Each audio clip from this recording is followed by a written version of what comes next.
Print एक ऐसी चीज जो हमारी लाइफ में इतनी कॉमन है, किताबें, न्यूज़पेपर्स, सब कुछ। पर क्या कभी सोचा है कि इस एक सिंपल से आइडिया ने, इस एक इन्वेंशन ने दुनिया को हमेशा के लिए कैसे बदल डाला? चलिए आज इसी अनोखे सफर पर चलते हैं। हम शुरू करेंगे ईस्ट एशिया से, फिर जाएंगे यूरोप और देखेंगे कि ये वेव इंडिया तक कैसे पहुंची, और ये भी समझेंगे कि कैसे प्रिंट ने एक सच्चा मुच्चा रेवोल्यूशन ला दिया। जरा एक ऐसी दुनिया इमेजिन करके देखिए जहां हर एक किताब हाथ से लिखी जाती थी। एक एक कॉपी बनाने में पता है महीनों लग जाते थे। इसका मतलब क्या हुआ? मतलब ये कि नॉलेज यानी ज्ञान बहुत ही स्लो था, बहुत एक्सपेंसिव था, और हाँ, सिर्फ कुछ गिने चुने एलीट लोगों के पास ही इसका एक्सेस था। प्रिंट ने आकर इस पूरी प्रॉब्लम को सॉल्व कर दिया। ये था इसका अल्टीमेट सॉल्यूशन। तो देखिए फर्क कितना बड़ा था। एक तरफ थी हाथ से लिखी मैन्युस्क्रिप्ट्स जो बहुत ही धीमी थी, महंगी और काफी नाजुक भी, और दूसरी तरफ आ गया प्रिंट, एकदम फास्ट, अफोर्डेबल और सबसे इंपॉर्टेंट सबके लिए एक्सेसिबल। तो ये सिर्फ एक टेक्नोलॉजी का अपग्रेड नहीं था, बिल्कुल नहीं, ये तो एक पूरा का पूरा इंफॉर्मेशन एक्सप्लोजन था। तो चलिए इस कहानी को हम 5 हिस्सों में देखते हैं। पहले प्रिंटिंग के बिना की दुनिया कैसी थी, फिर एशिया में इसकी शुरुआत कैसे हुई, उसके बाद यूरोप में गुटेनबर्ग का रेवोल्यूशन, फिर इससे आइडियाज और समाज में क्या बदलाव आए, और आखिर में हम इंडिया में इसके सफर को देखेंगे। अक्सर लोग सोचते हैं कि प्रिंट रेवोल्यूशन यूरोप में शुरू हुआ, पर ऐसा नहीं है। इसकी कहानी तो ईस्ट एशिया से शुरू होती है। जो सबसे पहली प्रिंट टेक्नोलॉजी थी, यानी हैंड प्रिंटिंग, वो चाइना, जापान और कोरिया में डेवलप हुई थी। यही थी इस पूरी क्रांति की अ फर्स्ट स्पार्क। तो चीना में 594 एडी के आसपास एक बहुत ही बेसिक लेकिन काफी इफेक्टिव टेक्नोलॉजी यूज होती थी, जिसे कहते हैं वुड ब्लॉक प्रिंटिंग। होता क्या था कि एक लकड़ी के ब्लॉक पर जो भी टेक्स्ट या इमेज छापना है उसे केयरफुली खोदा जाता था, फिर उस पर इंक लगाते थे और पेपर को उस पर रब कर देते थे। सिंपल, पर हाँ, ये पूरी तरह से एक मैनुअल प्रोसेस था। अब सवाल ये उठता है कि आखिर चाइना को इतने बड़े स्केल पर प्रिंट की जरूरत पड़ी ही क्यों? इसका जवाब है उनका विशाल ब्यूरोक्रेटिक सिस्टम। वहां सरकारी नौकरियों के लिए सिविल सर्विसेज एग्जाम्स होते थे, और इन एग्जाम्स के लिए हजारों लाखों एस्पिरेंट्स को टेक्स्ट बुक्स चाहिए थी। अब जैसे जैसे कैंडिडेट्स बढ़ते गए, टेक्स्ट बुक्स की डिमांड भी स्काई रॉकेट हो गई, और इस प्रॉब्लम का परफेक्ट सोल्यूशन था प्रिंट। और देखिए, टेक्नोलॉजी कभी एक जगह अकेले नहीं रहती। बुद्धिस्ट मिशनरीज इस टेक्निक को चाइना से जापान ले गए, और वहीं 868 एडी में जापान की पहली प्रिंटेड किताब छपी, जिसका नाम था डायमंड सूत्रा।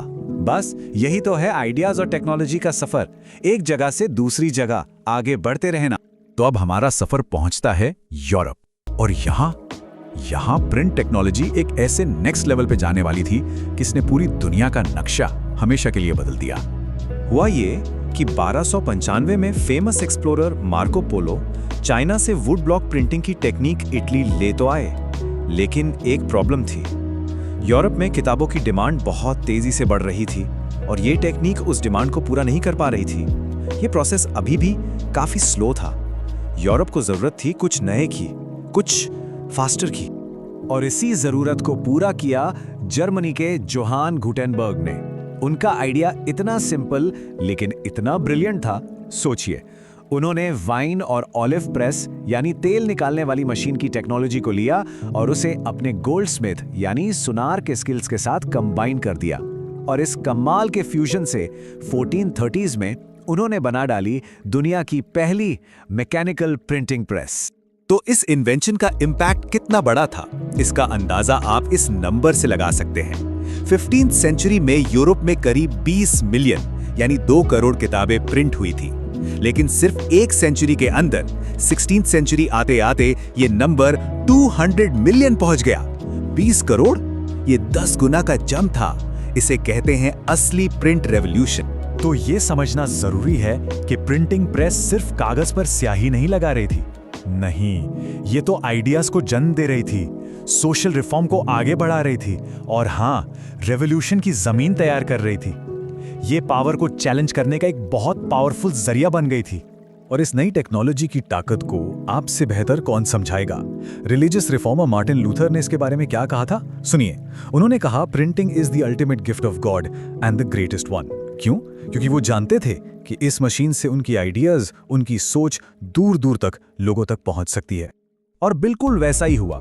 जब मार्टिन लूथर ने कैथोलिक चर्च को क्रिटिसाइज करते हुए अपनी फेमस 95 थीसिस लिखी, तो प्रिंटिंग प्रेस ने क्या किया, उसकी हजारों कॉपीज बनाकर उसे तेजी से फैला दिया, बिल्कुल वैसे जैसे आजकल कोई चीज इंटरनेट पर वायरल हो जाती है। और इसका नतीजा, चर्च दो हिस्सों में बढ़ गया, कैथोलिक्स और प्रोटेस्टेंट्स, और यहीं से शुरू हुआ प्रोटेस्टेंट रेफॉर्मेशन। और ये सिलसिला यहीं नहीं रुका।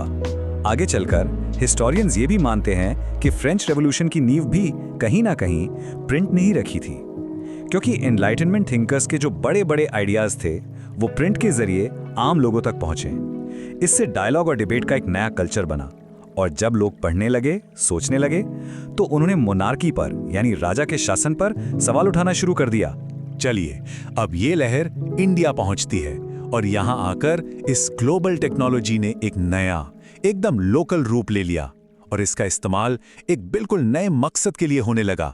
तो इंडिया में प्रिंट की एंट्री होती है मिड 16th सेंचुरी में। पोर्चुगीज मिशनरीज गोवा में पहली प्रेस लाते हैं। फिर वक्त आगे बढ़ता है। 1780 में इंडिया की पहली इंग्लिश मैगजीन पब्लिश होती है, बंगाल गजेट। 19th सेंचुरी आते आते तो प्रिंट सोशल और रिलीजियस डिबेट्स का सबसे बड़ा प्लेटफॉर्म बन जाता है। और फिर 1871 में ज्योतिबा फूले अपनी किताब गुलामगिरी से कास्ट सिस्टम के अन्याय पर एक जोरदार चोट करते हैं। सच तो ये है कि इंडिया में प्रिंट आते ही आइडियाज का एक बैटल ग्राउंड, एक अखाड़ा बन गया। एक तरफ थे राजा राम मोहन रॉय जैसे रिफॉर्मर्स जो सती प्रथा के खिलाफ प्रिंट के जरिए कैंपेन चला रहे थे, तो दूसरी तरफ ऑर्थोडॉक्स ग्रुप्स भी थे जो इन्हीं ट्रेडिशनल प्रैक्टिसेस को बचाने के लिए प्रिंट का ही इस्तेमाल कर रहे थे। लेकिन शायद सबसे जरूरी बात यह थी कि प्रिंट ने उन लोगों को आवाज दी जिनकी आवाज सदियों से दबाई गई थी। वुमेन रिफॉर्मर्स जैसे ताराबाई शिंदे, उन्होंने अपर कास्ट हिंदू महिलाओं की जिंदगी के बारे में लिखा। ज्योतिबा फुले, B.R. अम्बेडकर और E.V. रामास्वामी जैसे लीडर्स ने कास्ट इनजस्टिस के खिलाफ बहुत पावरफुल तरीके से लिखा। और इतना ही नहीं, कानपुर के मिल वर्कर्स ने भी अपनी आवाज उठाने के लिए छोटे और बड़े का सवाल जैसी किताबें छपी। अब जब इंडियन न्यूज़पेपर्स में नेशनलिज्म यानी राष्ट्रवाद की आवाज इतनी तेज हो गई, तो कॉलोनियल गवर्नमेंट डर गई। उन्हें लगा कि ये तो खतरे की घंटी है, और इसी आवाज को दबाने के लिए उन्होंने 1878 में वर्नैक्युलर प्रेस एक्ट पास किया। इसका एक ही मकसद था, इंडियन न्यूज़पेपर्स पर सेंसरशिप लगाना, उनकी आजादी छीन लेना। ये सब देखकर एक कोट याद आता है जो प्रिंट की असली ताकत को साबित करता है। French novelist Louis Sebastien Mercier ने लिखा था, tremble therefore tyrants of the world, यानी दुनिया के जालिमों अब कांपो। क्यों? क्योंकि प्रिंट ने अब आम पब्लिक को आवाज दे दी थी, और वो पावर में बैठे लोगों को अकाउंटेबल ठहरा सकती थी। तो ये था प्रिंट का सफर, एक आइडिया से रेवोल्यूशन तक का। लेकिन जाते जाते एक सवाल छोड़ जाती हूँ, आज के इस डिजिटल एज में, इंटरनेट और सोशल मीडिया के इस दौर में, ऐसी कौन सी टेक्नोलॉजी है जिसमें प्रिंटिंग प्रेस जैसी ही पूरी दुनिया को बदलने की ताकत है? इस पर सोचना जरूरी है।